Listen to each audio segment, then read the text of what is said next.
Good morning, sweet world, and welcome to the No Dunks podcast presented by FanDuel. It's Wednesday, December 10th, 2025. I'm Jay Skeets, back in the Classic Factory, and alongside me, as always, Tass Millis. Podcast listeners, this is for you. Next to him, it's my top shot hot boy, Trey Kirby. Ayo. Hey. And over yonder, making the magic happen, super producer JD. Hello. There he is. Here we are. Hello, YouTube. Hello, stream team. Hit the like button, subscribe. Podcast listeners, 5-star ratings and reviews. On today's show, we're going to fill up some slop buckets thanks to Shams and his inside pass. Great timing, Shams. But first, we're halfway to Vegas. So let's recap those two East NBA Cup games last night. Yes, they were respected. God, we respected the hell out of the Cup. I'm doing a live chat on Substack. You're on playback. This guy's bouncing between the two, I think. Just crazy. I watched the Cup at my kid's band performance. That's respect. That's respect. Respect. Hot cross buns. Hot cross buns. Oh, I literally... 1 penny, 2 penny. Hot cross buns. That's funny you said that, because I literally pulled out a recorder while I was watching the game yesterday, while I was doing playback, and somebody said, drop a hot cross buns. And I said, I did that a couple days ago. I'm not going to do it right now. Well, we respected the Cup. Did the Cup respect us? Yeah. That's the question we're going to break down here today. 75% respect. Okay, good. On the return. Let's start with the first game last night. Desmond Bane, 37 points, carrying the Magic past the Heat into the NBA Cup semifinals. So they are headed to Vegas. Great start from Miami. Oh, yeah. Came out gangbusters, hitting jumpers, splashing threes. Tyler Hero had the Euro and won. I think they started 7 for 7 from the floor. Defense was just as dominant. They're up big at the end of the first quarter. And then the second quarter happens, and that's when I thought Suggs and Anthony Black defensively started making plays, and then it was really Bane with Suggs carrying the offense, and they're up at the half when they go into the locker room, and then it was just more Bane in the third quarter. What a monster game from this guy. He was fantastic. It is odd to say that everybody respecting the NBA Cup when the Orlando Magic literally came out there and just allowed Miami to take practice shots. Yeah. They're up 15-0. This is a home game for them. You'd expect them to come out and play harder at the same time. Maybe it was too early. And maybe that's 6 p.m. Eastern very early start. It was early. It felt like a playoff game after a while when they got back into it. Those fans were into it, so it was super fun. It was, that second unit coming in the second quarter, really playing hard defensively. But these Desmond Bane games, they come out of nowhere. This guy's averaging 19 points per game this season. It's odd to think that when he's got these monster 37-point games. He's only had 3 30-point games this season. They've all been 37 points each and every time. He's hit a hat trick of 37-point performances. The best 37-point player since Dave Steeb, I'd say. There's no number 37 out there. Just in terms of number 37s, is there another good one? Meta World Peace. Yeah, good call. Damn. Yeah, with the Lakers. Only worth 37 then. Derek Fisher. Nah, it's Dave Steeb. Really. Keith Hernandez was all right too. But Desmond Bane, those makes in the fourth quarter specifically were great. The 15-point fourth quarter, and we're going to start talking about Paolo Banchero and how he's adapting to this post-Franz Wagner era. But I thought the first possession when they come out of the fourth quarter, it's up to Banchero to get into that zone a little bit. He finds Bane for a 3. Splash. Then a fast break from Bane. Then Goga falling in the middle of the key. His butt is on the floor with 4 Heat around him. He throws it to Bane for another 3. That's one Heat problem, I think, in this game. They're just collapsing way too much. And then the off-ball pick from Goga, who's so good. Wiggy behind. Desmond Bane gets downhill. And then he drove into Hero and took him there. He had 5 makes, I should say. 3 free throws in that quarter. I don't know where these Desmond Bane performances come from, but he was feeling the cup. He said, it's huge, it's exciting, and gives us a great opportunity to play some meaningful basketball early in the season. And he wants to win back some of that money that he just had to give over to the NBA. $75,000 fine for pinging OG off the head. Even if you lost yesterday, you get $50K. That's true. He had it covered. That's a lot. He's for in the a quarterfinal lose. Is what you're saying.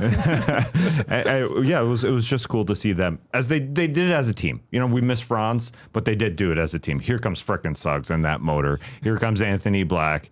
Please They call got- him Tony Orlando. Get out of here. Oh, man. I wrote down Why were so they many saying Aaron that? Collins had a things. million lines last night. If he keeps it up, they'll call him Tony Orlando. No, they won't. You know, it's the NBA Cup when they got Eric Collins working on there. But Tony Orlando, come on. Come on. What do you think of this one? Weird game is what I think. Like you said, Heat didn't miss for the first 3.5 minutes. So when you think about it, 25-point blowout. 25-point blowout Yeah. for the Orlando Magic in the last 45 minutes. And basically what's happened with Desmond Bane is that the Magic have realized this guy loves a pitchback. They set a screen for him. If he's not open coming around for a wide open three, he just tosses it to the big guy and then goes to the other side of the pick and they flip it right back to him. He's got pretty good chemistry on that right now with Wendell Carter Jr. and with Goga, who I thought both played really solid basketball last night. I also like that Eric Collins mentioned Bane tied the franchise record for points in an NBA Cup game. Okay. Cool. You know who held the previous record? Desmond Bane. Oh. Yeah, he had 37 again. But the way he does the pitchback reminds me of Bam Adebayo and Duncan Robinson. Actually, when Duncan was on the Heat, that was a way he got a lot of shots. It gives the guard in this scenario, either Duncan or Bane, it gives them a 3-point shot. And if not, it gives them a little bit of a runway to drive and get downhill. He was really good getting downhill. Made his 3-pointers as well. And I thought in general, Carter and Goga outplayed the Miami Bigs. Bam had a really good game. He was doing everything for Miami, but he was completely negated by what Wendell Carter Jr. and Goga did. 14 and 10 with 3 assists and a block for Carter. And then Goga had the 1 assist off the booty and then 7 points, 6 rebounds, 2 blocks. They were a force inside, both of them. Completely shutting things down on the defensive end and then contributing on the offensive end. The Paolo fit in, fit out factor I thought was perfect. This was an encouraging game if you were watching to see how he's going to fit alongside the Magic after they've figured out how to play together. There was a bunch of hero ball possessions, but it was when the Magic needed it, or it was when he had a nasty mismatch and he could go to work. Otherwise, he was happy to play off the ball or move the ball. He was getting in on the pitchback game to Desmond Bane as well. This was pretty solid, I thought, from Paolo. Yeah. He didn't dribble the snot out of the ball. He actually was adapting. He made some great passes when he drove heads up, tossed back above the break for a great 3. That was real sweet. Then he had another one to find Suggs in the corner when he has back to the basket. And it looked like, okay, he's going to take one of those turnaround shots. They ain't going to look good. But he finds Suggs in the corner. Now, his finishing could have been better in the first quarter. Paolo, he missed every freaking shot. Very he just wasn't. It wasn't clicking. He wasn't there. He also missed Bane when he was wide open on a baseline. Didn't go to him. But he was playing the right way, and the passes were there, and he's just adapting. He is in that Orlando Magic mode. We're all playing together here. It helps to have Wendell Carter Jr. and Goga as the pick bros. I mean, they just set so many picks and create so much space. They're all playing together. The Magic are a bad matchup for the Heat because the Heat want to play iso ball and they want to get quick shots up in the first 6 or 7 seconds. Okay, sure. As they come down. And you can do that against a lot of teams because there's usually a bad defender or two, but Magic don't have a lot of them out there. I mean, you could pick on Tyus Jones if you want to, but it's not like he plays a ton. And otherwise, I mean, maybe De Silva a little bit, but these guys are just great defenders. They're strong. Obviously, in Bane's case, Suggs is awesome. All these bigs that you guys are talking about. So they were just so many of these shots after that red hot start, it was like floater city. These aren't, they're not easy shots though. I mean, they attack, that's what they do and they've done all season, the Heat and that offense, but it's a lot of Davion Mitchell floaters and Tyler Hero floaters because they attack early, but I thought they were doing a pretty good job to stay in front of them. And then on the other end, the Heat went to a zone. They went to a zone defense, especially when Jonathan Isaac was out there. You get the thinking behind that. It's like, okay, well, we don't have to worry about him because he's not going to score.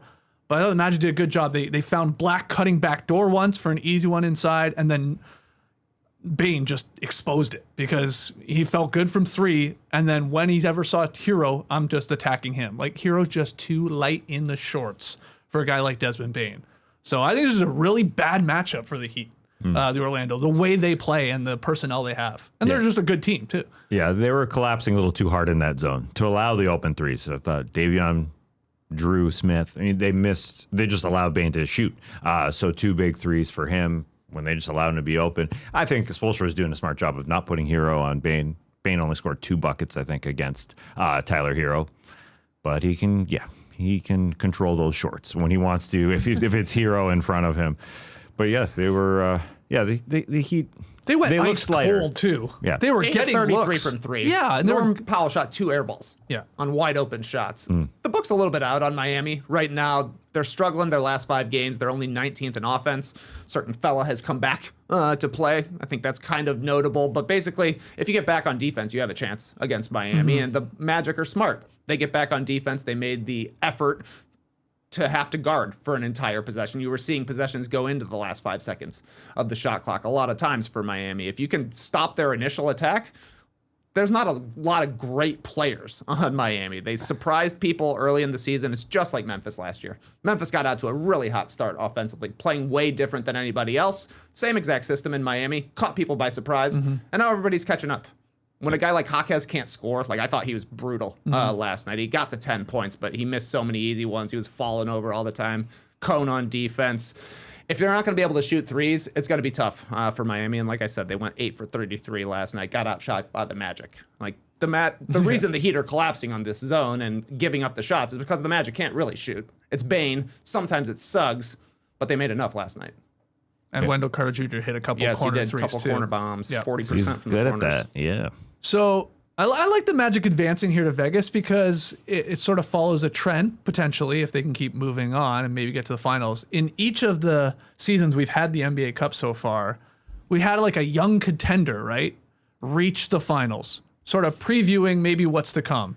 2023, first year of the Cup, that was the Pacers. They got to the finals of the NBA Cup and eventually went to the conference finals in 23 and then obviously to the finals in 24. Last year, it's OKC reaching the final of the Cup. They lose that game. They go on to win the whole thing. So maybe this bodes well, I'm saying here, for the Orlando Magic, who we came into this season with a lot of hope for their potential to be one of the better teams in the Eastern Conference. And after a very slow start and unfortunate injuries, they are ticking their way up here. And I like that they're there. I like that they're one of the representatives there because it feels like it's going to be a lot of the older, sort of more established teams. But it's always fun to have one maybe like on the come up type team.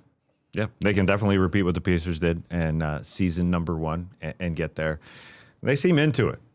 Everybody on the team, even the coaches. I know Rajakovic was super pumped with the Raptors. That Jamal Mosley was also excited.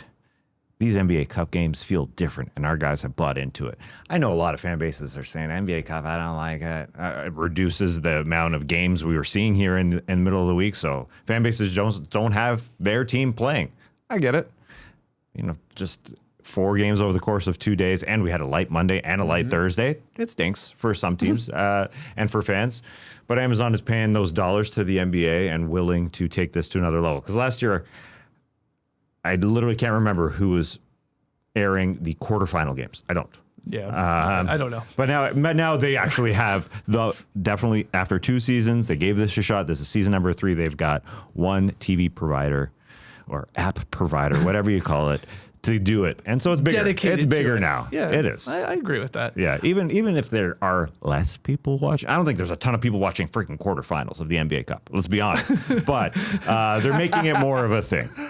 Yeah. Anything else about the game? This, Tess? Here's a take we heard at a bar recently. Winning the NBA Cup is more impressive than winning a slam dunk contest. Like it means more to a guy's legacy, in particular LeBron James. A legacy.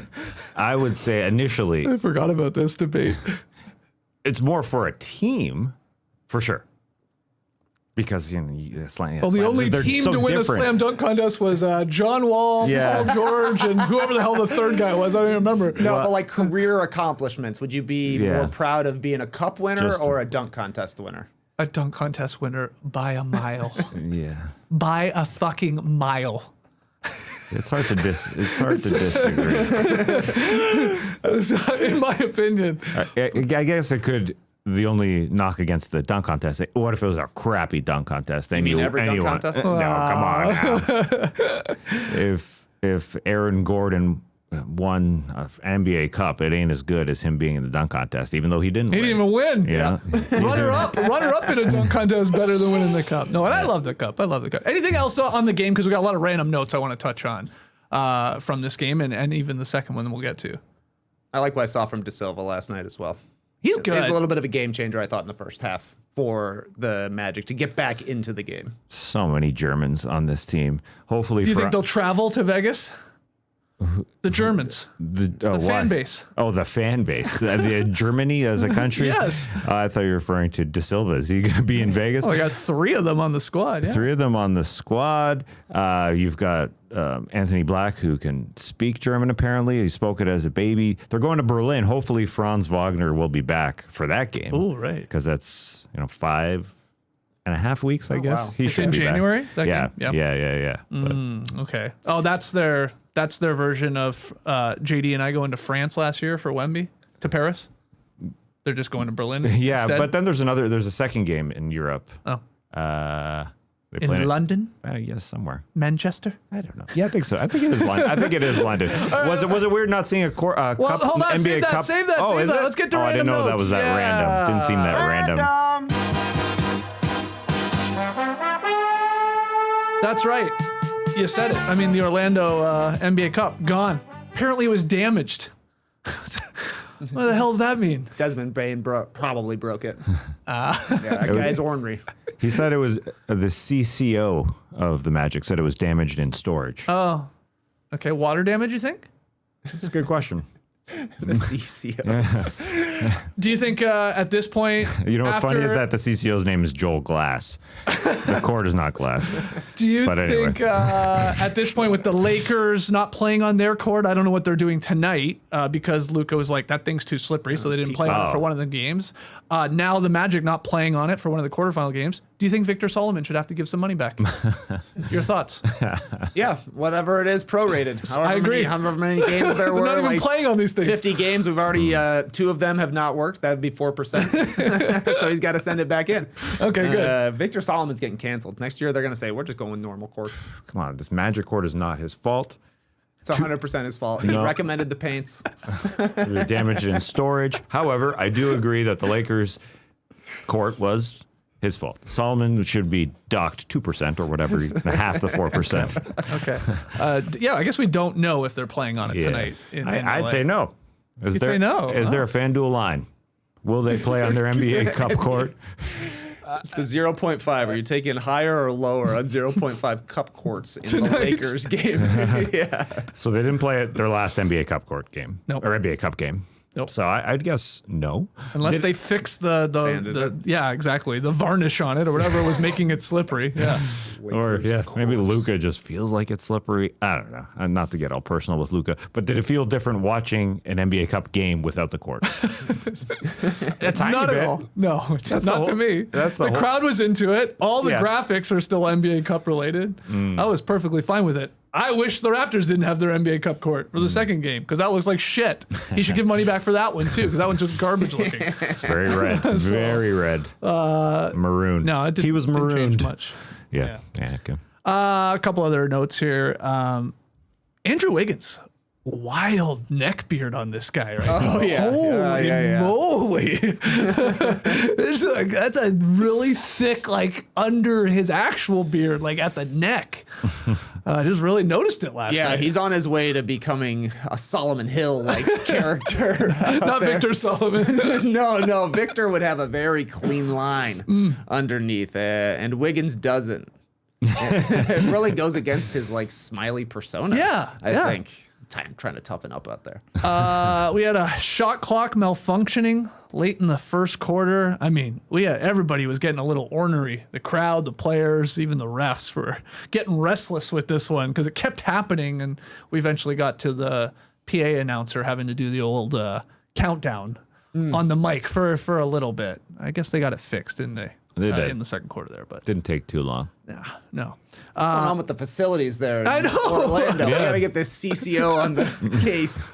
I did like one of the timeouts where they have the fans come out and do one of the challenges. A fan rocking a Sean Kemp Magic jersey. Oh. That was nice. Cool. He was not good in the shooting challenge. He was quite bad. Nearly came back to win though, because the other guy was just as bad. They were doing some sort of like, layups and free throws. I think they ran like a little skills challenge, but Sean Kemp Magic jersey. I was like, wow, cool. Was he 40? Was Yep. he a Magic 40? He was still 40, yep. Okay. I like this moment from Spo in one of the clips they showed us.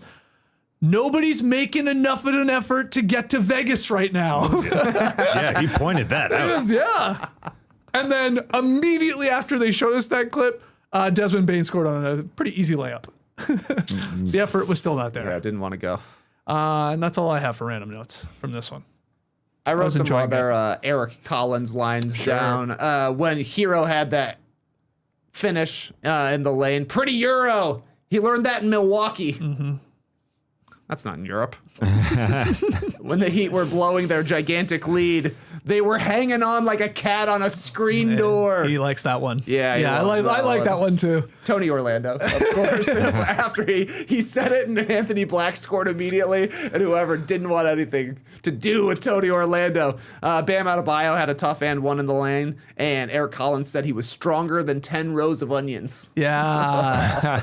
That's what my right armpit smells like at the end of the night. Game got tied at 69.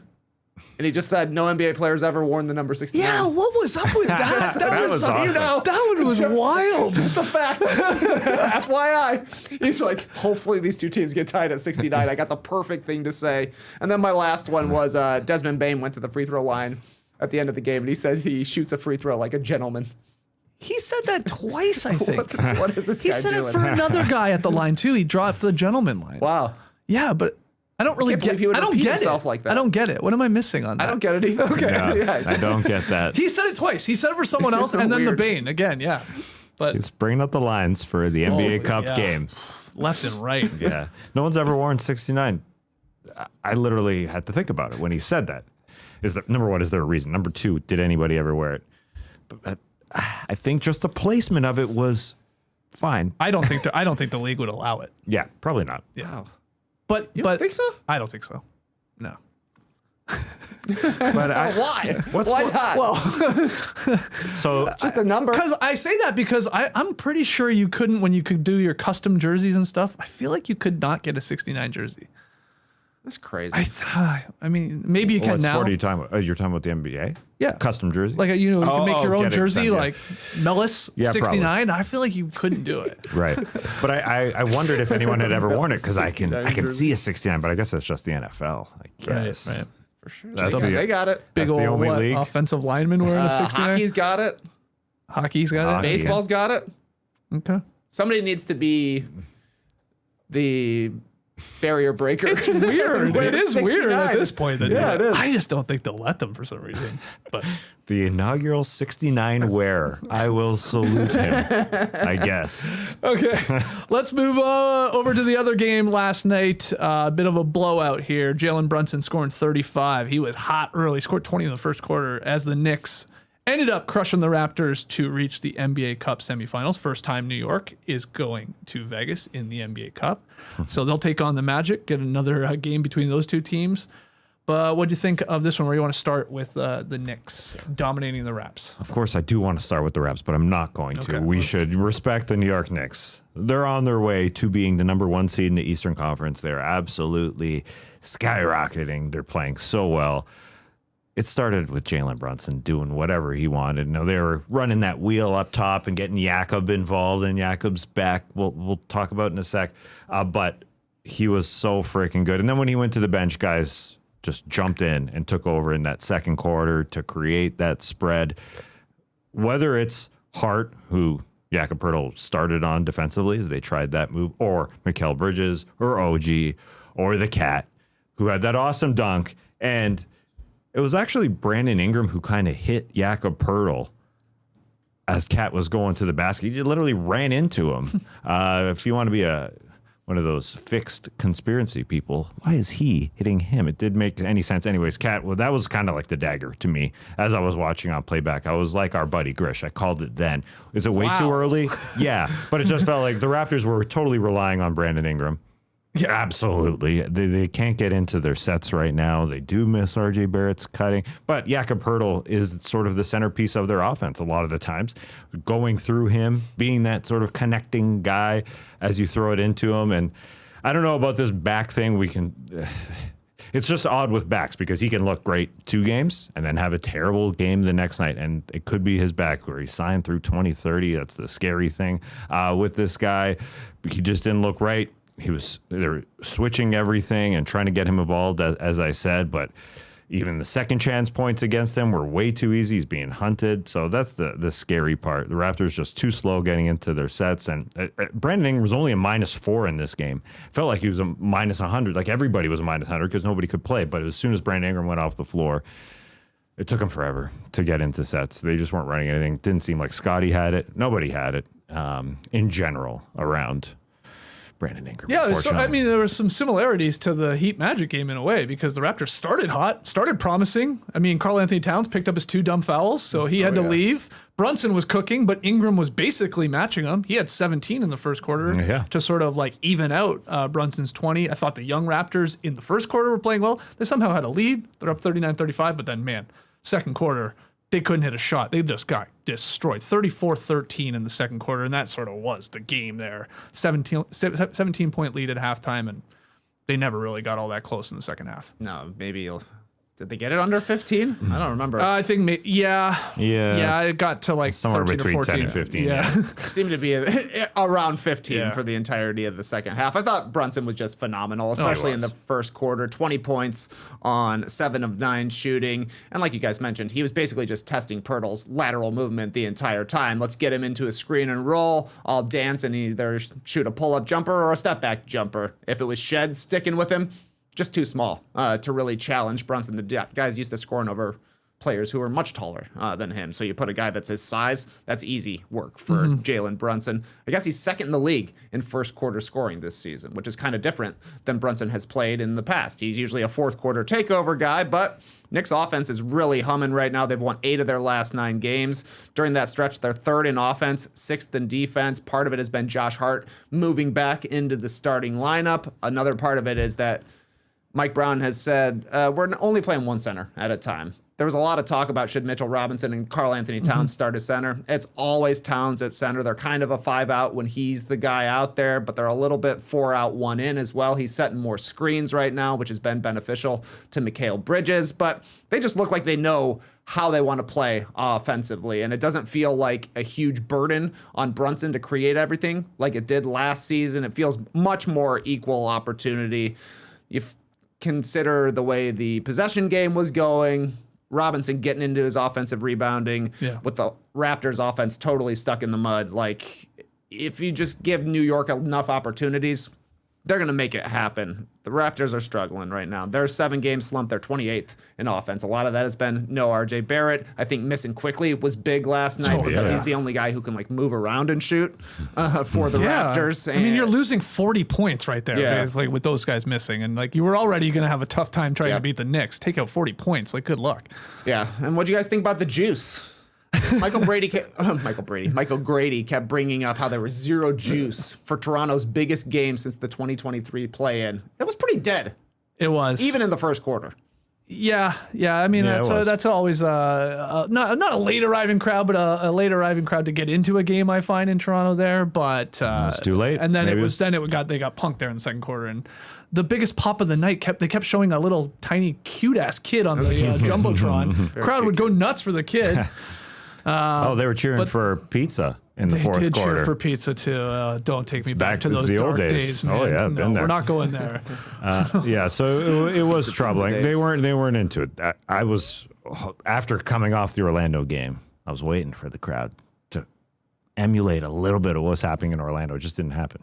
They weren't into it because they got their asses kicked. That felt like to me like the Knicks felt like men and the Raptors felt like boys. And that was just like a professional ass kicking. It was. And again, they're down guys and the Pirtle back injury. Scotty Barnes picked a bad time to have a brutal game. Bad game from him, especially offensively. Like he couldn't hit a 3, couldn't use any of those. And then Darko, I mean, I sort of get it because you're shorthanded guys, but man, like he's playing Chucky Hepburn, like first quarter minutes here and first half minutes. And like he was trying a lot of guys. And it's just like this. I mean, this is like a win and advance type of game, and it's like, are you really taking it seriously or not? Or is it still sort of, we're a development team, we're trying to figure it out for the season? Well, they're trying to find something off the bench. I could have told you it's not going to be Chucky Hepburn. Well, literally, I was calling for AJ Lawson, who's another two-way guy. The problem is it's not any of them. Grady Dick, no. Oh, AJ can't catch the ball. Yeah, Grady Dick is bad. He might be a bust. He's a shooter that can't shoot. He's not very crafty. He can shoot. Fumble. He can't shoot. He's having a bad season, shoot. that's for sure. Oh, he sucks this season, but he can shoot the ball. Yeah, he's trying to find his role in that second lineup. But AJ Lawson was good against the Celtics on Sunday. Anyway, they were looking for somebody. They were men versus boys. Speaking of boys, Colin Murray Boyle. He was his backup for Jakob Poeltl because they said, okay, we'll go to something. And Colin Murray Boyle, because they don't have a real backup center. Sandro Mamus is not that guy. They tried Murray Boyles, and he was all right. He was trying, but it is odd what Darko went and talked about in the press conference. He said, yeah, Jakob just isn't right now. It's not like he needs to do something different on the floor. He's just not right. And maybe these 2 days will help him get right. But that's the scary thing. They just signed him to a monster extension. And he is everything on that offense because they don't have a backup center. And they're trying to go to Colin Murray Boyles, who was totally fine. But the scary thing on the other side is everybody contributing. You know, Josh Hart is awesome right now. He is playing the best basketball of his career, I think, right now. Yeah. So they throw Jakob Poeltl at him, so Jakob can come off into the paint and sag off him. But splash, splash, splash. Hart was literally their second best scorer, I would say, besides Brunson. But because everybody else is contributing, they were unstoppable. Really, they truly were. They looked damn good when. Yeah, Mikal Bridges is playing at the level he's playing. OG now back. He's great. Cat didn't have to do a whole lot offensively. Still grabbed a ton of rebounds, had the big dunk, like you said. Brunson's your guy. I mean, he's a lock to give you 30 when he's locked in. And then all these other contributions. You're right. It's a good team. And, I'm with you, Tass. I think I will be shocked if they're not the number 1 seed at the end of the regular season in the Eastern Conference. That should really be their goal, too, to help their chances, obviously, in potential playoff matchups in the East, to have a potential home Game 7 because they're awesome at home too. They've lost 1 game at Madison Square Garden. They are technically the FanDuel favorites to make it to out of the Eastern Conference, plus 1,100, 4th favorite. Oh wait, this is to win the finals. Anyways, I have to imagine that they are the favorites in the Eastern Conference, and they are to me just because they got more of a track record than the Pistons do. The Pistons have played incredible this season, but the Knicks have really started to turn things around as their schedules eased up a little bit, and they've kind of established their style of play. They also made the conference finals last year. Detroit hasn't won a playoff series yet, so they're going to have to prove it a little bit come playoff time, but I would think the Knicks best team in the East. Yeah, I thought Brunson was going to give us a 50 spot, but the Raptors just weren't good enough to make him do that to get them there. But I was surprised doing a playback to hear that the highest NBA Cup performance was lower than 50. It's never been a 50. There's never been a 50-point game, and it's only a few years old, so it's sort of understandable. But Steph had a 49 last year. In the Cup? That's the biggest game in any Cup game. Any group, cup, knockout. including groups. And the final that doesn't count? Okay. Yeah, I guess, yeah. Okay. Knicks plus 270 to make the finals. Okay, to win the East. Yeah. Knicks, Cavs, Pistons is how it goes right now. The Cavs. Cavs are high, wow. Still hope. Let's get to some more random notes. Might as well hit it again, JD. It's so fun. Yeah. Random. Let's start with the Tim Hortons referenced on the Amazon Prime broadcast with Taylor Rooks and Steve Nash sharing their go-to orders from Tim Hortons because Brandon Ingram was holding a cup of Tim's there on the bench.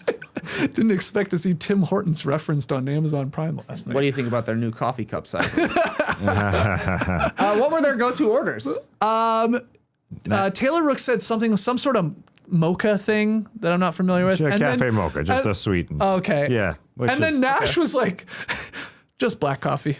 He's never ordered anything at Tim Hortons. If you say just black coffee at Tim Hortons, that's fine. He's never ordered anything. He's healthy. Well, yeah, I'm like, there's no way he's putting dairy or sugar into his coffee. No. And there's nothing left to put in it. Yeah. Well, there's a whole freaking array of frickin' Timbit, like a little donut hole, something. It was funny when Nash said that, and then Blake Griffin and Haslam were almost wow, respect, only black coffee, because then Haslam started talking about he's like a Kool-Aid man, and put all the sugar you can in and stuff like that. But Blake said there's nothing more Canadian than a black coffee. That's not true. No, I know. If he had said double-double, Exactly. I was sort of surprised he didn't say that.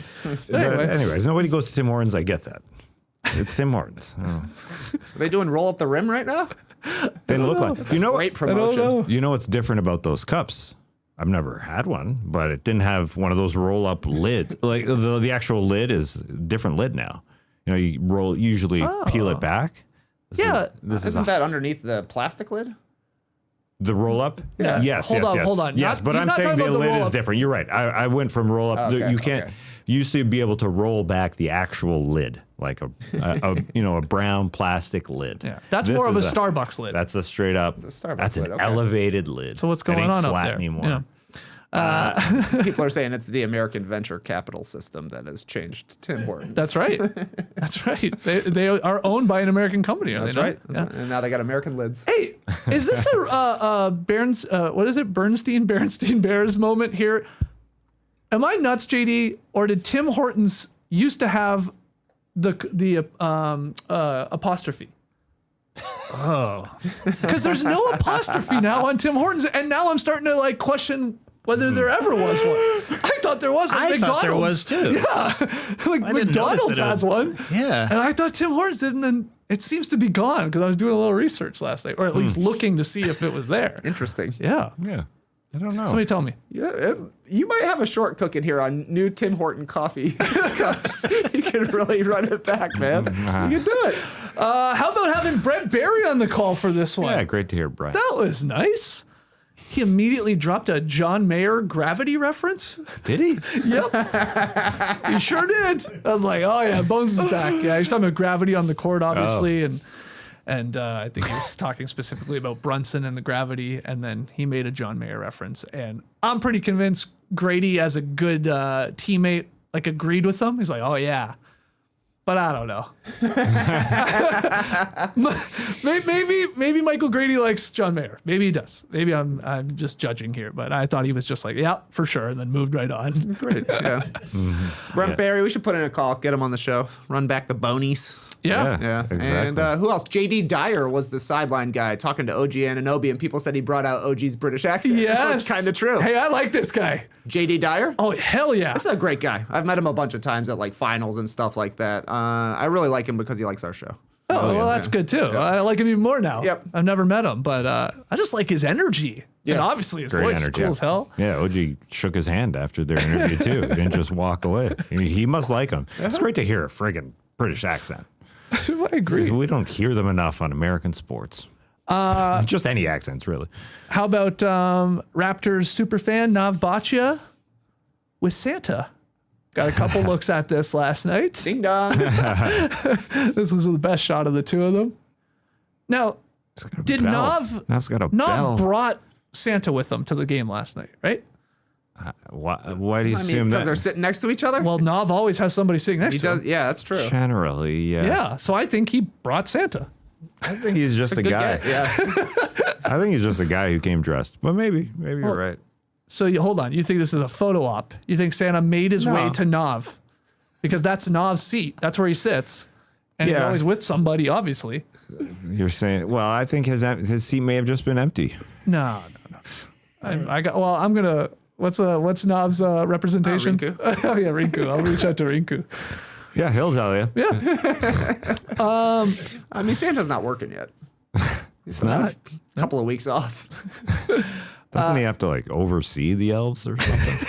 He delegates mostly. At this point, He's they got know his what they're own doing. Rinku. Yeah. He's got his own Rinku. Two other things I had never noticed, and maybe this is just me, that Jordan Clarkson has tattoos in his ears. Yeah. Like he is tatted up like everywhere. But I had is. never noticed that it's in his like the top of his ears. I think both. Oh, really? I think so. I saw it the other day, and I Yeah. thought, okay, there's a short coming. Who knew that his ears are tattooed? Yeah, it's on the cartilage up there. Yeah. Wow, yeah, it's That's like gotta- a spider web, huh? Yeah, it's gotta hurt, but I mean, wow, he's committed to the tat. And then finally, Red Panda performing Yep. last night. What do you think those bowls are made out of? Like They're not breakable, right? they're like not they've breakable, fallen. but I don't think they're plastic. Yeah. I don't think so either. I think it's more like a clay. Like they. But that would shatter. Yeah. But Clay's they have like a clay coating or texture on them. I wonder if that helps them stick. Like when she tosses them up from her foot. Like I couldn't stop thinking about this. Like I want to get my hands on these bowls. What are your bowls made out of? Yeah, they look like they set better than any plastic. Because Clay's probably the wrong word. They can't be like a cheap plastic because you're right. They're like too light. They have to have some weight to them. Yes. For the flip to, I think, execute. But you bring up a good point that they're not allowed to break. No. Because you couldn't have that on a cup court or I got a little court. concerned last night. She had a bit of a tumble at the end when she comes off of the off of the unicycle. Wasn't a perfect dismount. No, she fell and that's how she got obviously hurt the one. But she was fine. And the show was great. Show was great. Yeah. Show was great. That's all I got. That was beautiful. A lot of stuff. random notes last night. Beautiful stuff. All right. Circling back to our poll, bigger individual accomplishment, winning the NBA Cup or winning a slam dunk contest? 58% say Slam dunk. Cup. Individual? What are people talking about? You look at that basketball reference page and it says NBA Cup champion. Does it? I don't know. I'm checking LeBron right now. Yeah. Does it? No, it doesn't. But I can't use LeBron for dunk contests. No. Has anyone won both? No. Hamidou Diallo was not on the Thunder. Oh, he didn't even win. Any Bucks? No. Andre Jackson, he was in a dunk contest? He was. Yeah. Darvin Ham was in a dunk contest. Darvin Ham was in a dunk contest? No. Okay. Don't think so. Wow. It was crazy to learn. Listen. Oh, whoa. LeBron does say 23-24 IST MVP. No, that's nice. I forgot he was MVP of the end-season tournament before they even called it the Cup. Okay, maybe that's the real question. Cup MVP versus dunk contest I think that's champion. a more, yeah. I like that comparison a lot more than the team winning the Cup. All right, well, see us after the break. All right. Who is going to remember that? Yeah, that a guy was NBA Cup MVP. And that's a guy in LeBron James where we know every one of his accolades, and he cares about his accolades, you know? Yeah. But does he care about that? So who won it last year? Easy. Be honest. Yeah. It is. Don't worry, it's on his basketball reference page. Okay. He All was right. in a dunk contest. Do you have the bracket, JD? Do we want to show the people? He was, yeah, there it is. Behind us here on set. Full screen now for everybody to see. Magic, Knicks. Quick prediction? Who you got winning that one going to the final of the Cup? It's going down on Saturday. It's going down on Saturday, then I'll take the Knicks. Saturday Knicks? Yeah, Saturday Knicks. That's a 5 o'clock Eastern start for us here. That's a 2:30 Pacific start. That's a day game, baby. At the T-Mobile Arena. Right. Remember? Right. Yeah, we were there for one of those. Because they play 2 games in the same arena. So you got to clear it out for that first one, and then you got to play the second one later. Anyway, Tass, do you like the Knicks or Magic? I do like the Knicks, but I'm taking the Magic. Okay. Yeah. Okay. I'm cheering for the Magic. Okay. I gotta be honest. I'm going to go with TK. I do like the Knicks. They look really good right now. They do. I will say the weird thing about Giannis Antetokounmpo winning the NBA Cup MVP last year is it still says IST MVP, not as cool as it saying NBA Cup MVP. Should say just Cup MVP, yeah. Yeah, get out of here. All right, we're going to Cool get story, into bro. the slop scale in a second, but a quick break to hear from our sponsor. So the NBA Cup knockout rounds are underway. How about them Raptors, eh, baby? Oh, crap. I wrote this copy before last night's game. Anyway, FanDuel is your home for live betting. Even if you missed the start of the game or want to ride the hot hand, FanDuel has live bets on everything from who will score next to fourth quarter comebacks. Plus, you can even combine your live bets into a same game parlay for a shot at a bigger payout. However you want to play, now's the perfect time to join because FanDuel is giving new customers $300 in bonus bets if your first $5 bet wins. Just visit FanDuel.com to sign up today. Play your game with FanDuel, the official sports betting partner of the NBA. Okay, on Monday, 82 players signed in the offseason will become trade eligible. That is December 15th. So that's going to mean 90% of the league could be moved when we hit that Monday date. So Shams, our guy, he figured it was the perfect time to slop it up yesterday and feed the piggies, JD. Yeehaw! Oink it up. We're way hungry. We are are weighing Shams' latest NBA trade rumors using the slop scale. The heavier, the juicier, the sloppier an NBA trade rumor, the more buckets of slop the boys will assign to it. We go from 1 bucket of slop to 5 buckets of slop. That's maximum slop here on No Dunks. So first one here. And this is all Shams, guys. Anthony Davis has become a critical trade target for multiple East contenders ahead of the February deadline. According to Shams, we got the Pistons, we got the Hawks, we got our Toronto Raptors as teams expected to pursue the 10-time All-Star. So Tass, I want to start with you. How many buckets of slop here with this report of interest from some of these Eastern Conference teams for AD? It is slop season.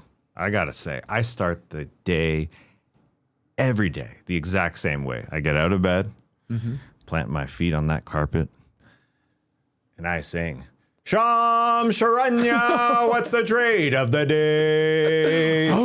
It's going to be Anthony Davis. This is sloppy. I think I'll go 4 because it all depends on what the Mavs get back. Okay. Now, it ain't the Pistons. There's no way. Really? I'm not buying it. He plays in the same area as Jalen Duren. He's too old for that team. They need more space. I don't think it works. Okay. I think they just got to rely on Jalen Duren. The Raptors, it ain't going to work either. I don't think so. They're not close enough to try and say Anthony Davis is going to put us over the top. And we already got an injured center in Jakob Poeltl. You want another one? Let's be honest. As much as I defend Anthony Davis, he's literally missed half the games this season. I don't think the Raps should buy in. The Hawks, I buy that a little bit more. And the reason why I don't go 5 sloppies on this one is because it depends on what they trade back and what the Mavs get back. Now, the Hawks got some interesting stuff.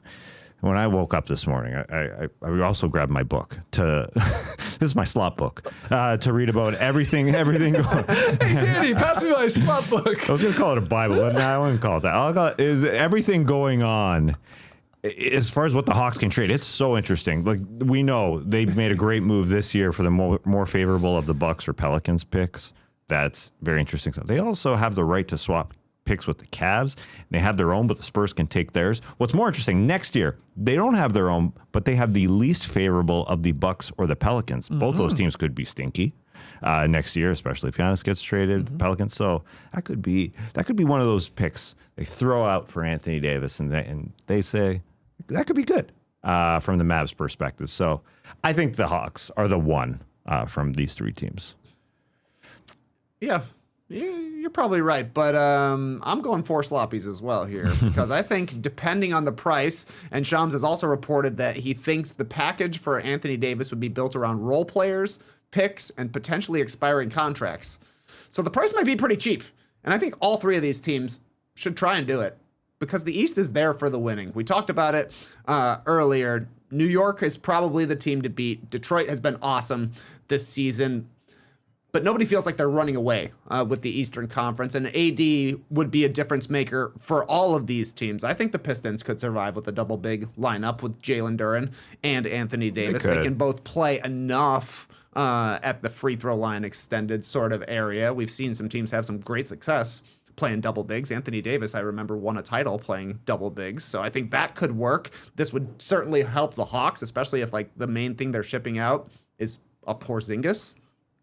Like, that's an upgrade there. Are the Mavs going to want Porzingis back? They're going to have to, it could be a 3-team trade. For sure. I think it almost has to for sure. I mean, the Mavs are probably not getting back what people think Anthony Davis is worth. And that's the thing, is that if the price is cheap, every team should do it. You do have to pay Anthony Davis right away because he's basically saying through Rich Paul, extend me or trade me to Dallas. So you're going to have to pay up for, I guess, like 32 through 35 years of age, Anthony Davis. And that's a little scary. Yeah. A little scary. For a guy that plays 60%. But you know what's awesome is like making the NBA Finals. Yeah. Yeah. So which team is going to execute that? I understand the Pistons if they're going to do it. Or if from the Mavs perspective, if they're going to trade Anthony Davis, it's got to be now. This is when they're going to get the most of him rather than the offseason. The younger, the better. It's up to the Pistons to say, this guy can put us over the top. Okay, so what type of deal are the Pistons looking at? Tobias Harris contract, do you have to depart with one of your bigs in like beef stew, Isaiah Stewart, a Marcus Sasser, and then obviously a draft pick, let's say? Is that enough to get it done? I think that works financially. Are the Mavs saying, no, we got to have Ivy in that mix? I would think that the Mavericks would want Ivy. I would think so too. To get a guard that could be helpful for Cooper Flag going forward, and I would do it. I would 100% do it if I was Detroit. Detroit. So Ivy the main piece is being, I know you have to add contract to get there, but Ivy is the key piece going to Dallas for AD. Mm-hmm. Yeah, I hear you. I just don't like the combination. I know Anthony Davis won a friggin' title, and he can play anywhere on the floor. But now we're talking 6 years later. We're talking about the Pistons' ascension. And I'm just scared about Anthony Davis. As good as he is in the playoffs, I would be reluctant. But I understand the Shams thrown in there. It's going to be picks. It's going to be supporting players. It really couldn't be much more than a pick and a young player. And the combination of a first-round pick probably and Ivy could do it, because I do agree. Teams are not disputing who's going to trade more for this guy. It's not going to be that monstrous of a package for Anthony Davis. Doesn't feel like at this point. The team that needs Anthony Davis the most of those three teams is the Toronto Raptors. They sure do. We just talked about how they got sort of embarrassed last night by the Knicks. Now Pirtle and his back injury and the money they already have locked up there. But AD, when he plays, a decent solution, obviously, to your defense, to your rebounding. He still rebounds at a good level. It's just like, man, the guy, since winning a chip, again, plays in 60% of the games. And then there's the salary part. He's $54 million this year. He's $58 next year. Then he has a $63 million player option. But Trey, you're right. They're basically saying, no, I want to sign that contract extension. He's sort of, at times, already glass, and he's only getting older. It's a hell of a risk. And like, I think it does make some sense for the Raptors to get him, but I'm like, adding AD is not going to like catapult the Raptors, I don't think, into the conversation as an Eastern contender, really. And I don't know about the fit offensively, if it's going to be AD, Barnes, and Ingram. You got like two of them sort of operating in the mid-range. You got to pray that Scotty Barnes can still hit the three. It's a little clunky, even though, God, they could use him. Like, they could use him so much to help themselves. And the Raptors have shown a willingness to trade, right, for all-star level players that have a bit of a depressed value because of injury or salary or age concerns. With Kawhi as the perfect example, Brandon Ingram as a more recent example. You know, not results are still out on that one, but that would be the worrisome part. The Raptors are just getting older. We question whether or not they're really ready to jump up into that top tier. And you just get older, you just are going with a player who does play in the same area as a couple other guys. You're just clogging up even more. That guy doesn't play all that much. I'd be worried, that's for sure, especially when your center that you just signed is also banged up. Well, in this hypothetical, I would try and trade Pirtle to the Mavericks for Anthony Davis, do the upgrade there, and then it's going to be like a big contract, like a Barrett or something like that, or Quickly or something. So we'll see which of those three teams maybe make a move. Barrett and Pirtle, see ya, if the offer was there, but I don't think the Mavs would say yes to that. No. They're going to hope they can get more than that. All right, let's move on. Keeping with the Mavericks, though, in addition to trying to move AD, Shams is reporting that the Mavericks are also open to exploring the trade markets for Klay Thompson, Daniel Gafford, and D'Angelo Russell. How many buckets of slop on all of those guys that the Mavs are saying, hey, we're open for business? This is only like 2 buckets of slop to me. I think they have to be open to trading Anthony Davis. We've talked about it a lot from a team building perspective. It makes a ton of sense to ship him out and hopefully get some picks in the future. But as the Shams reporting goes, maybe the offers aren't going to be there for Anthony Davis, which makes me think they might be a little bit more hesitant to trade Davis than I originally thought, because it's kind of nice to have Anthony Davis playing next to Cooper Flag. You got to have some good veterans around your young guys to really develop them. And we've seen early on, results are a little mixed, I think, with Cooper and Anthony Davis. But Davis setting screens helps Cooper Flag get a runway to the rim. They're both able to find each other for alley-oops. I was a little concerned when AD found Cooper for the backdoor cut. He started celebrating with the goggles. Cooper started celebrating with his teammates. They never celebrated together. Why was that? I don't know. Hey, you think it? You think I'm joking? But like, remember when LeBron didn't celebrate with Isaiah Thomas? Yes, I do. Right? Like, when these guys don't necessarily want to be together, they don't always celebrate together. If these guys were linked, they would be hugging each other. Did you say AD did the goggles? AD did the goggles. While he's wearing goggles? He did goggles over goggles. Double goggles. Maybe that confused Coop. Yeah, he had a beautiful backdoor pass, and he went goggles mode. Cooper was hugging everybody. Except for AD. Just saying. Just saying. Okay. So I wouldn't be surprised to see Anthony Davis end this season in Dallas. If the offers aren't there, they would have to pay him in the summer. But guess what? People are still going to always be interested in trading for Anthony Davis. And maybe if he's proved that he can play the back half of this season healthy, then maybe his trade value is a little bit stronger next year. The other guys, I don't know if anybody's worth a first-round pick. Gafford, Thompson, not. D'Angelo Russell. They got long contracts. Gafford is through 29. Klay is through 27. And Russell's on a veteran minimum. He's a buyout, if anything. We got 4 characters here. I think you got to develop a slop scale for each one of them, really, because if somebody's offering something for D'Angelo Russell, you take it. There's no doubt. Jason Kidd did not start him at the beginning of the season. I thought this guy is a capable player. He would start. He didn't. Things have not been good with him coming off the bench, and he's not going to be given that starting role. Klay Thompson as well. If somebody's willing to offer something for Klay because they think that they need a bench shooter when it comes to postseason time, right. It's Klay. We talked about Anthony Davis. If there's a huge package, you got to do it. As far as Daniel Gafford goes, he is signed for a long-term deal, but I'd be reluctant to trade him. I think the Derek Lively scenario is really important. He hasn't played in a few weeks. He underwent surgery on that foot in July to clean out those bone spurs.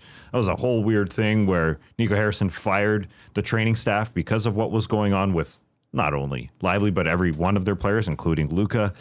And now Lively hasn't been able to shake that thing at all. He missed more than 2 months last season, and now out this year. It's the same foot injury, the bone spurs. So I don't know what's going on with Derek Lively, really, but I think you want to keep Daniel Gafford, who can run up and down the floor and be good for you and play until the end of that contract. He's a solid player. So as far as slop levels go, I would only go one for the Gafford, and the other ones will be sloppier, I think. Okay. I'm almost embarrassed to move to this next one here. The Warriors will discuss trades for forward Jonathan Kuminga when he is eligible to be moved January 15th, okay? Not December 15th for Kuminga, after discussions with the Suns and the Kings in the summer failed to progress. Golden State wants to find upgrades on its rosters. TK, I'll start with you. How many buckets of slop? I guess it's 5. He's going to be traded, guaranteed. But the question for me is, like, are the Warriors going to play him in the meantime? Caught a DMP CD against the Bulls. They blew him out. He's been replaced by Pat Spencer. His minutes have gone down month by month by month. 30 in October, 24 in November, 19 in December. And like I said, he just straight up didn't play against the Bulls. He's talked in the past about, I hate being told to stay ready. I am going to stay ready. Meanwhile, Pat Spencer's like, yeah, I stay ready. I never know when I'm going to play. Steph Curry's coming back. I don't know if I'm going to play, but who cares? When I go out there, I ball out. I don't know which team is going to trade for Jonathan Kuminga at $22 million a year. It'll be a dumb team, but there's a few of them still out there. I cheer for one of them. You know, and another dumb team trades with the team that I cheer for all the time. There are teams out there who might think Kuminga can help them going forward, and you can probably get him pretty cheap because the Warriors will just be happy to get him off their books. Right. Yeah, but what are the Warriors getting back? That's that question. I think that's why it's a little bit even less likely than last year. Last year in the middle of the year, we all thought the same thing. Oh, Kuminga's being dealt. Obviously did not happen. Steve Kerr looks like he's trying again to try and make him a better player, sitting him. All of his quotes are, we're looking for a guy who plays consistent basketball. It's not that guy. And you look at the Warriors, they need help. They are playing a bunch of guys who are doing the right thing, moving the ball, hustling, playing hard, but they need a talent level bump. And if it comes internally, that's where they'd like it. It's Jonathan Kuminga. They're not going to trade for somebody else who will help talent-wise more than Kuminga possibly can. So I think they literally, it's one of those, if he plays well, they may just keep him around. I think that's a possibility. And we saw at the beginning of the season, well, this is a different guy. He's cutting. He's slicing. He is not trying to get into that mid-range and be that guy. I'm taking over this team. So if he can vacillate back to that a little bit, that's the type of player that they want. I just don't know if another team is really willing to give up enough at this point. So one of these crappy bad teams will take a chance on Kuminga, and they should. What do they get? What do they? I It's know. not, like you said last year, we thought he would be traded. You're right, but the problem with that was the contract situation where he was going to be obviously available, right? I mean, and then now he's locked up here for a very short-term deal. That's a second-year team option, is it not? Is that what they decided on? I think Yes, I think that's 47 million, let's call it, over 2 years. So at least there's some certainty now. Right. I disagree with you, Tass. I think, and Trey's been saying this for a very long time, I think he's going to be moved here when he can between January 15th and the trade deadline. There's going to be a couple weeks there. And it's at the point where they'll be happy almost to get sort of anything in return. They want to upgrade their roster. Okay. Yeah, no shit, Sherlock. Everybody does. And it's going to be a role player or something.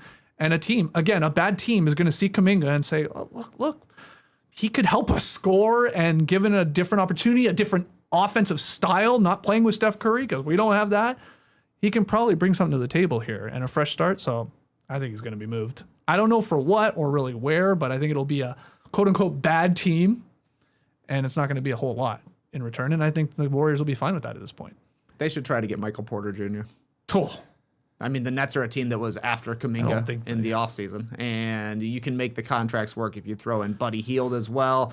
Then you're getting into a depth problem, I think, with Golden State, but MPJ would be awesome on that team, just a no-conscious shooter. Right. Because I got no faith in Kuminga, and I think the Warriors kind of botched this situation with the way they handled things over the summer, thinking they were going to change the way he played. He can do it for like 3 or 4 games at a time. He can't do it for the entirety of a season, or probably for an entire playoff series. I don't think there's any way the Nets would be doing that sort of trade. Michael Porter Jr.? Well, if you get a pick as well. I guess. Warriors have a little draft capital to play with. Yeah, I mean, you're basically turning Cam Johnson into half of a season of Michael Porter Jr. and 2 future first-round picks. That's good management. Not bad.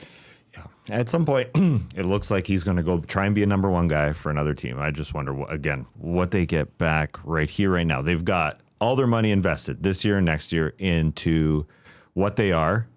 They want to win, and I get it. Yeah, of course. They could use, but Kuminga's not helping them win. No, so trade him. If there is, but you'd be trading him for what? Somebody who doesn't help. Yeah, I get it. They went into the postseason last year. He, air quotes, helped because he came off the bench and he scored a ton when they needed a player. Is he going to be able to do that? I'm not buying into Kuminga being an incredible player. They need a big, that is for sure. They lack size too, and they're freaking old. And so if somebody can help Al Horford just eat some friggin' minutes and pass and shoot the 3 and rebound, there could be that guy. I don't have one in my brain. I don't have one that's on the side. It's not on the Kings. So I don't know where it comes from. Well, the Nets have a bunch of like young big guys that can maybe help eat innings, like you said, during a regular season, being Sharp or Claxton or stuff like that. Yeah. Final piece of Sham slop. Pretty simple. Pacers are in active trade talks around the league to find a center of the future after losing Miles Turner in free agency. Now, there were rumors out of Salt Lake City that Indy had shown interest in Walker Kessler. I saw that name. Obviously, he's injured, but Tass, how many buckets of slop for the Pacers wanting to add a long-term center? They want to add a long-term center, so it's getting sloppy. Give it 5. Five? They want to get somebody. I understand. They need a shooting center, ideally, with Tyrese Haliburton when he comes back. Plan, a long-term plan here. Haliburton comes back. The way he creates, he's going east-west. You don't want somebody clogging the lane. I think what they play is a team that moves it, ideally can shoot it a little bit. And the way that their salary is structured, they're $20 million below the cap next season, and they still haven't signed Benedict Mathurin. So he's going to take them close to that. So I think you want somebody who isn't making a ton of money. Walker Kessler, sure. I could see somebody cheaper. Much money. He's not making much money. There's a Jock Landale out there shooting 43% from 3 this season. Just a capable player for super cheap, because that's why Miles Turner left. He was too expensive for this front office. So a Jock, or a Kessler, I think they both make sense. Well, I mean, those are very different players to Yeah. me. That's like one of them is maybe a long-term center in Walker Kessler. If they can get him, do it. Jock Landale is a stopgap, I do believe. But I think this is like a one bucket of slop myself because I don't think there's a long-term center out there for them to get. Maybe they could be a Gafford team. Yeah. Like he would fit nice along Tyrese Halliburton when he comes back as a rim runner. But I'm with you, Tass. I think they would want somebody who gave them what Miles Turner did, being able to play defensively and stretch the court on the offensive end because that's what really made their offense great last year. Not to mention Turner plays with some pretty good speed. So I don't know. It's just hard to look around the league and see a center that could be available. Like, I don't know, Nick Claxton would also be good for them.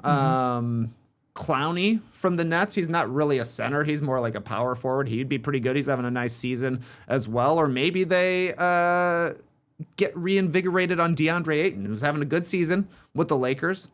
I think the Pacers signed him to an offer sheet once upon a time to go alongside They did. Tyrese Halliburton. He's got a little stretchiness into his game, not necessarily to the three-point line, but 20 feet or something like that.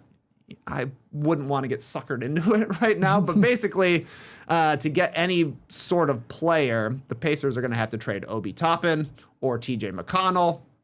Both players who are important to the style they like, even though Obi hasn't been very healthy this year. So I don't think this is going to happen for the Pacers. I don't think they'll find a long-term center at the trade deadline. Well, thank you, Shams. Thank you for the slop. We really appreciate it. Keep the slop coming, my guy. Whoa, boy. Time for Whoa Boy of the Night, unsullied by sponsorship for a few days. Desmond Bane matched his season high with 37 points in the NBA Cup quarterfinals last night. JD, you're killing me. What's that, LeBron? I even started adding the name to the rundown, JD. That might help. Well, you saw the sponsorship yesterday. There was a sponsorship yesterday. It's true. Oh, I actually missed that. No, Sammy I didn't. J 93 came through $4.99. Good. Yeah, that was it. Good. Whatever. We've had two sponsors. Why do I even Sammy make J this 93 and Snuffleupagus or whatever his name was. Wavelupagus? What was that? Something like that. Anyway, Bane shot 14 of 24, 6 of 9 from deep, 6 boards, 5 assists, 1 steal in 38 minutes. He was good. You were merely adopted in the dark, or whatever the fuck it is. Who gives a shit? All right, picking results. Do we have that? I think we have that. Yeah. All right. Well, look, I'm sorry. I put all this time into making this graphic. I'm we don't with even you. show it. I'm with you. I'll stop doing it. I'll gladly stop making it. No. Yeah, well, just came back. I don't know. How long is it going to survive? I don't know. Well, there's no sponsor, but you told me there was one yesterday. We're making money Sammy off J. Sammy J 93. So how much money did we make yesterday? $4.99. $4.99. We're getting cheaper. Hey, it's just whatever somebody super chats. Oh, no. We add $10 every time, I thought was the deal. It was, now we've gone backwards. Okay, so now we'll go back to 10. We get 10 tomorrow. Then we'll add 10 every time. Okay, Wednesday pick'em. Where are we going, Tess? Well, nobody wanted to do OKC Phoenix. Big line? Huge line. It's like 15 or something, isn't it? So crazy high. Yeah, so we went to the other one, which is a fantastic one. Spurs visiting the Lakers. The Lakers favored by 6.5. So it feels like a bit of a hefty line to me because I do respect the Spurs. Maybe I'm buying in a little too hard, but I'm taking them. I'm getting those 6 points. Well, you guys both have the Lakers here to advance in the NBA Cup. A team that has experience in the NBA Cup. A ton of experience. Look, they could advance, but still not cover. Got to win by 7. Yep. The Lakers for a train. I get the W. I'm excited for that game. Yeah, no Wemby officially. Yes, no Wemby. Nope. Too bad. Nope. That's Marcus unfortunate. Smart is a maybe. I think he's going to go through like shoot around or practice or whatever, and then sort of be a game time decision. I think he's going to play. People are taking the Lakers because the line's even bigger now. It's at 7. Oh, okay. It's ticking up. All right, 6.5 for us though. Tass has the Spurs. We got the Lakers. Coming up later, Bulls are back for the final time on playback. Potentially. Rest in peace, playback. RIP playback. I love Yeah. your clipping tools. But you will be on playback. Confirmed, TK, for a Bulls are Yeah. back today. Yes, I will. What's the plan moving forward? Great question. I thought about it. I thought about the StreamYard, Yeah. It's the same sort of technology. Yeah, just go live. I mean, you're already simulcasting to YouTube anyway. Yeah. Okay. Do you have a time for today? Probably 3 p.m. I don't gotta get a haircut today. Just gotta live my life. I thought you just got a haircut. I don't gotta get a haircut today. Oh, I don't. Yeah. That's what you said. That's why he delayed the other one from 3 to I 4. go see Jumpy. Okay. But people were asking last night as I was watching games on both playback and simulcast to YouTube. Are you guys going to keep watching games here on YouTube? Get it. I get it. Well, being a secondary screen, you wouldn't watch the games on it. It wouldn't be like playback. You would just watch it elsewhere and just chitty chats basically on YouTube because people use YouTube. This one's a little different in that you could just keep watching the highlights through StreamYard onto YouTube. Anyways, enough of that. Bye-bye. Clipper Bros. Here it comes. Here it comes. You heard it here first. Have a great time. Turn up. Love you guys. Awesome. Thanks for joining us. And remember, a lot of platforms out there because ING Roberto says do it on YouTube or Discord. Just chat on Discord, huh? It's the future. Brace the day, people.